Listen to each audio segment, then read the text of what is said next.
Bum, bum, bum, bum, bum. What's up, y'all? Philyfli Show checking in for UFC Fight Night. Islam Makhachev versus Bobby Green. We were supposed to get Islam Makhachev versus Beneil Dariush, but unfortunately that fight fell off. And we are kind of jumping into, already talking about stuff. So, uh, just want to do quick shout out to myself again for pulling off another good positive week. By positive week, I mean last week Johnny Walker versus Jamal Hill went my way pretty well. 9 out of 12 of the fights correct. Did not hit a parlay because the two people on each parlay that lost the fight were unfortunate. I did, even though I did have good picks last week, I did go all in on Jessica Rose Clark, and she failed miserably. So that was a shot to the groin. But yeah, we'll jump into the review here. If you did not watch last week's UFC Fight Night, you were missing out very epically, guys. Very. First fight of the night was Mario Bautista versus Jay Perrin. That could have been fight of the night right there.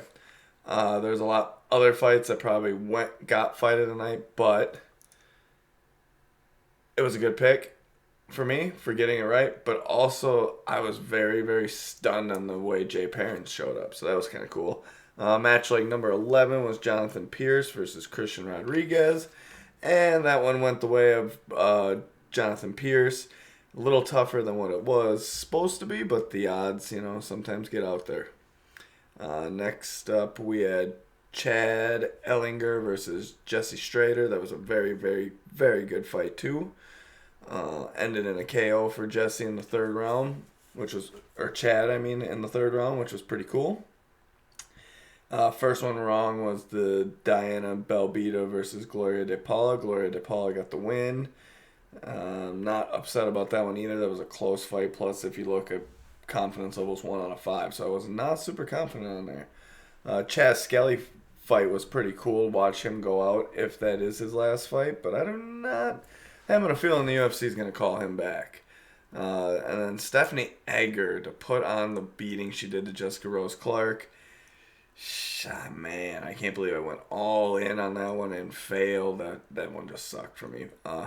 Gabriel Benitez versus David Onama probably was actually fight of the night in the end.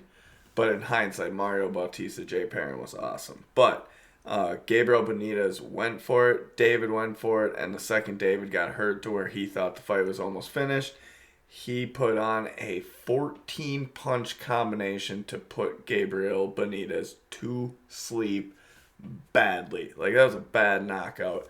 That's one of those ones, too, like, I don't know, man. I don't know if Gabriel comes back from that. That was a bad knockout.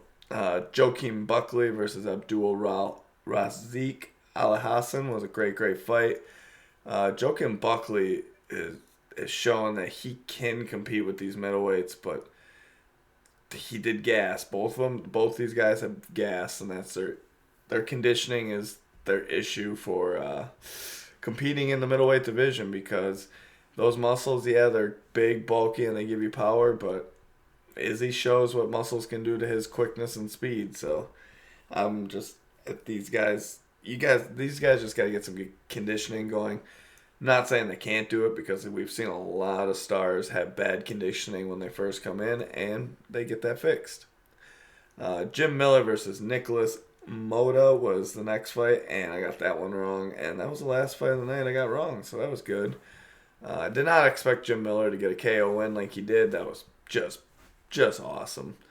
Parker Porter, I got that one right. That was kind of an easy one, though, because Alan Badat is just kind of...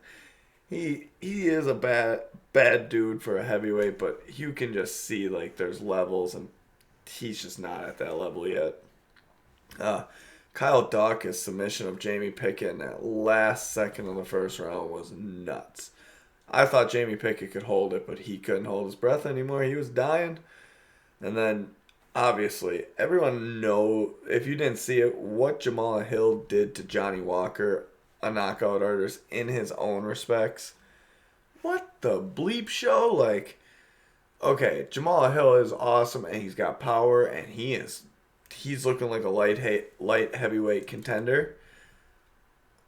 I didn't think he'd knock out Johnny like that. I thought he'd knock him out, but not in that fashion. Not the temple shot, not the fluttering of the, his arms flying through the air, and yeah. So I kind of already went over that I went, failed at my parlays, failed the $100 guy, and I failed all your cash guy by going all in on Jessica Rose Clark.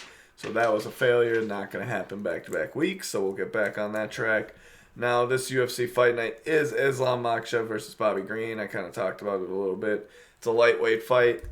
Islam was supposed to fight Beneil Dariush, which probably would have got him a championship fight. This, for me, does put him back again. Like, honestly, he's got to take on one of these top competitors and not back out. Now, this time, he wins this fight on Saturday against Bobby Green. Let's say he gets one of those top three again between any of them. Beneil Dariush, Michael Chandler, whoever wins out of a lot of those fights. Anyways, that's just what I see with it. Unfortunately, I do think that if they give him a title shot after this, I wouldn't even be that upset either. Dude's on a huge win streak. Does look like the future of the light heavyweight division, but a lot of people don't like his fights because they're boring. Sometimes you got to get into the grappling part. He just does an amazing job at it. Bobby Green, though, don't sleep on Bobby Green. I mean, dude's got hands, dude's got power. I just see Islam taking him to the ground, and that's how the fight finishes. First round submission. I feel like I'm talking about the main event right away, so we're gonna jump into the match like 11. We got Victor El Trio versus Carlos Hernandez, and boy, wow, that was not cool. Phone going off like that. Victor Eltramorano, Carlos Hernandez is a flyweight fight. Both dudes are Dana White Contender Series contenders. Both got contracts, making their UFC debuts against each other, so someone's going to bring it.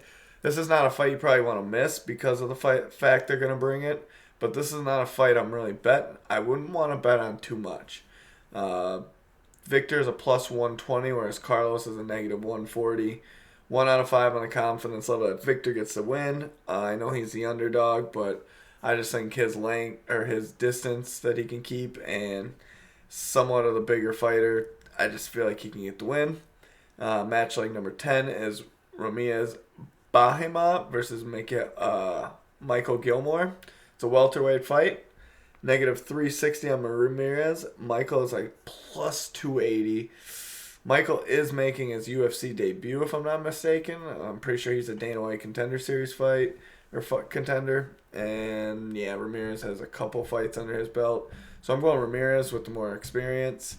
Next up, we got Alejandro Perez versus Jonathan Martinez, a featherweight fight. Alejandro Perez is a plus 200, whereas Jonathan Martinez is a negative 240. Guys, Perez is no joke. Like, dude can fight. Both these guys are bantamweights, too, so them to move up to featherweight to fight each other just kind of makes me think they put this fight together a little late, so they threw it together, last second, and so these guys coming in 10 pounds heavier. But I do really, really like this fight, just in a sense of watching it, sense of betting it. I don't like either side. I want to bet Perez so bad with that plus 200, but I'm going Jonathan. In a decision fight, I just see him winning, but 1 out of 5 on the confidence there. Match like number 8, we got Terrence McKinney versus Fire Zayam. We were supposed to get this fight a couple weeks ago. Terrence McKinney came in his UFC debut and knocked out Matt Philyfli in 7 seconds, so that's going to be exciting to see him and Zayam fight again, to actually fight. It's a lightweight fight. I would not bet on this fight on my confidence level. I'm going Terrence McKinney. Just think that he's got power and that everyone's sleeping on his power. whereas Zion is a kickboxer where he's got good striking, but I just see Terrence McKinney winning that fight. Match like number 7, we got Josiah Nunez versus Romono. How do you say this? Pascual. It's a bantamweight fight. Now, Nunez is a negative 220 favorite, whereas Ramona is a plus 180. I'm going Nunez all day. 4 out of 5 on the confidence there. I just do not see her losing that fight. I'm pretty sure this is Ramona's debut, and that's a tough, tough debut. All right, match like number 6 could either be the feature prelim or it could be the first fight on the main card. I've heard there's fight that dropped off on the main card, so we might only have 10. I'm still gonna do all 11 of these just in case it didn't drop off because nobody said anything yet. So we got Rong Zhu versus Ignacio Bahamondes. If you don't remember who Ignacio is, he's that dude who got that spinning heel kick with 5 seconds left in the third round. Right, I think it might have been at the end of the year, but it was one of the most insane. He was just so in tight to land it, and he just landed it perfectly against Roosevelt Roberts. Lightweight fight between these two. Rong Zhu is a plus 175, whereas Ignacio is a negative 210. I'm going Ignacio with the win, and I kind of have a feeling he's going to go for so many of those kicks. So it could fault me in that, and he gets gassed, but hey, he landed it last time. I feel like he can land something this time. Match like number 5, we got Armin Prochazyan versus Gregory Rodriguez. Rodriguez is a negative 165 favorite, whereas Armin's a plus 140 underdog. This is a middleweight fight. Gregory Rodriguez is a good knockout artist, and he's got good hands, so don't sleep on him. I got him with the win, 3 out of 5 on the confidence level there. Match like number 4, Armin Suarkian, different guy. I think I'm saying his name wrong, but it's back-to-back Armins, which is like kind of confusing. But this is a lightweight fight between Armin Sarukian versus Joel Alvarez. Armin's a negative 220 favorite, whereas Joel is a plus 180 underdog. I'm going Joel Alvarez. He's got great Brazilian jiu-jitsu, and he's just longer, bigger fighter, and honestly, I just like his skill set better. 2 out of 5 on the confidence level over there just because he's the underdog. Match like number 3 here, we got Ji Young Kim versus Priscilla Cochera. This is a fight that might not happen, so you might not be able to bet on it, but hey, it's a flyweight fight. Good. These girls like to sit there and strike, so we'll see a striking fight. Negative 160 for Ji Young Kim, and Priscilla's a plus 145 underdog. I'd go Ji Young Kim, but 2 out of 5 on the confidence level there, guys. Ooh, boy, it's getting a little raspy here. Misha Serkinov versus Wellington Turman. Now, this fight I would love to bet on, okay?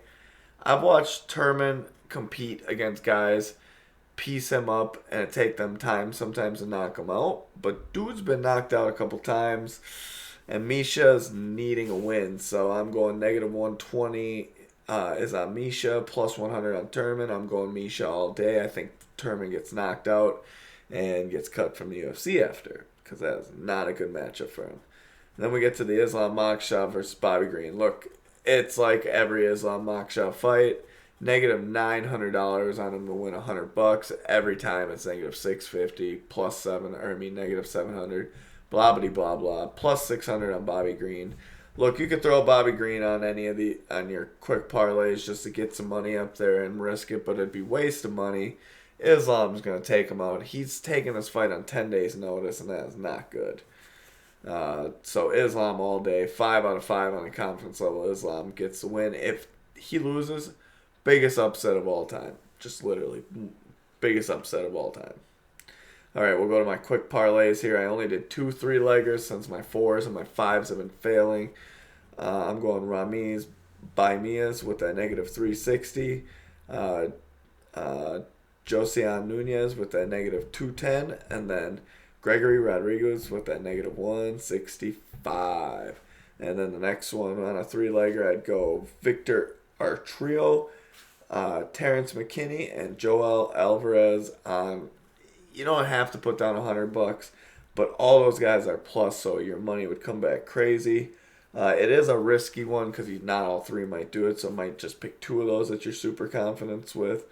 Otherwise, if you're not super confident with all of them, just do Joel Alvarez. And hey, if you're risking it, do Joel Alvarez and Bobby Green. That'd be kind of cool too. $100 guy, I put your money on Misha Serkinov. Get $80 back and get to watch a knockout. And then all your cash, I went Josiah Nunez. Think she'll pull out the big win there. All right, y'all. Quick show this week since it's a smaller UFC edition. And we lost a very good fight just because Makhachev is not fighting Beneil Dariush to see who gets, a title shot. Now we just get to see if Islam gets a title shot. All right, y'all, get at me. Subscribe to my YouTube channel and, hit me up on Twitter. Hit me up on Instagram. I'm pretty sure both those are Philyfli9 or Philyfli999. All right, y'all. Shout out to Right Way Production Studios and peace out.